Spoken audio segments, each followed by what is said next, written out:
আলহামদুলিল্লাহ। ত্রিশমাইল থেকে এখান থেকে রাজমিল মোড় পর্যন্ত, রাজমিল মোড় পর্যন্ত যে রাস্তাটা ব্রিটিশের আমল থেকে এখানে সারা জীবন আমরা দেখেছি এই রাস্তাটা সংস্কার নির্মাণ হয় না। আজও পর্যন্ত রাস্তা মানে সেই কাদাই থেকে গেল। আর দীর্ঘ হ্যাঁ, সামনে নির্বাচন, এই রাস্তাটা যাতে হয়। আমি যে আসসালামু আলাইকুম। দীর্ঘ এই 16 বছর স্বৈরাচার শেখ হাসিনার আমলে বিগত চেয়ারম্যান এই আমাদের 30 মাইল থেকে তোমার হচ্ছে জসিম সর্দারের বাড়ি পর্যন্ত এই রাস্তাটা বেহাল দশা। যেহেতু মনে করো পানি নিষ্কাশনের কোনো পথ নেই, যার কারণে রাস্তা পানিতে প্লাবিত হয়, যার কারণে আমাদের এই রাস্তাটা খুব বেহাল দশা। সমস্যায় পানি নিষ্কাশনের মেন সমস্যা আছে, পানি নিষ্কাশনের কোনো পথ নেই, যার কারণে মনে করে এই রাস্তা হাঁটু পানি বৃদ্ধি হয়, যার কারণে এই রাস্তাটা পানিতে প্লাবিত থাকে। এখানে দুই সাইডই মনে করেন পুকুর আছে, তোমার এখানে বিল সাইড আছে, ঘের আছে, যার কারণে পানি বদ্ধতার কারণে আমাদের রাস্তাটা বেহাল দশা।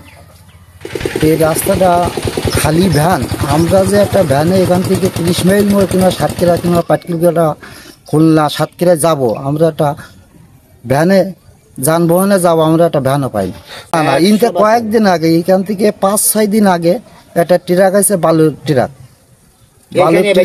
এখানেই মনে করো বাইদি এই বালি সব এখানে আনলোড করা হয়।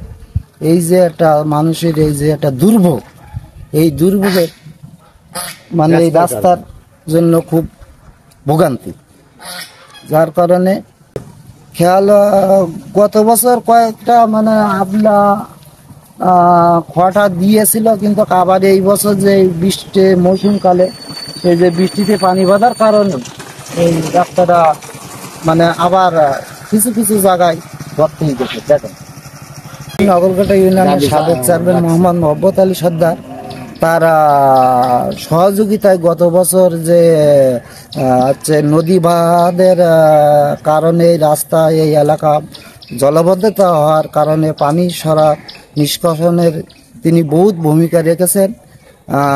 বর্তমানে এখন রাল্লুনু রেখেছেন যে রাস্তার গতবার যে প্লাবিত হওয়ার পরে তিনি নিজের অর্থায়নে এই রাস্তা মনে করেন বহুত টাকা তার নিজের অর্থায়নের থেকে ব্যয়বহুল করেছে। এখন এই মুহূর্তে যেহেতু যে একটা গাড়ির থেকে একটা মনে করেন আদলা খোয়া বালি নিয়ে আসবে, আনার কোনো পরিস্থিতি নাই বিদায় এখন এই বেহাল দশা।